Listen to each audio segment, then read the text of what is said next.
పాపం ఈ gig employees అంటే 18,000 యావరేజ్ ఒక మంత్కి సంపాదించే ఒక ర్యాపిడో డ్రైవరు, ఒక ఓలా డ్రైవరు, వాళ్ళకి ఎక్కడుందండి? ఉన్న పర్సంటేజ్ చాలా తక్కువ, కానీ వాళ్ళు చేస్తున్న వర్క్ ఎంత రిస్క్తో కూడుకున్న పని. వాళ్ళకి కేవలం ఒక సర్వీస్ డెలివరీ మీద వచ్చే ఇన్కమ్ చాలా తక్కువ. వాళ్ళు టోటల్ డబ్బు పలానా ఎక్స్ అమౌంట్ సంపాదిస్తే చేతిలో మిగిలేది 40%. అంటే 10,000 రూపాయలు వాళ్ళు సంపాదిస్తే వాళ్ళ చేతిలో మిగిలేది కేవలం 4,000 రూపాయలు.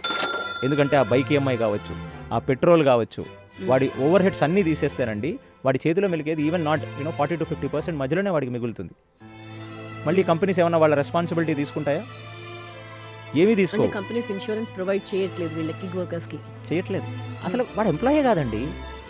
ఇంకా గట్టిగా మాట్లాడితే వాడు ఒంట్లో బాలేకంటే ఇది మీరు యూట్యూబ్లో రకరకాల వీడియోస్ స్టోరీస్ పెడతారు. ఎవరో ఒక వ్యక్తి గుర్గాంలోనో నోయిడాలోనో ఉన్న ఒక వ్యక్తి యాక్సిడెంట్ అయ్యి తనకు వచ్చిన 5 ఆర్డర్లు క్యాన్సిల్ చేశాడు. అతని అకౌంట్ సస్పెండ్ చేశారు.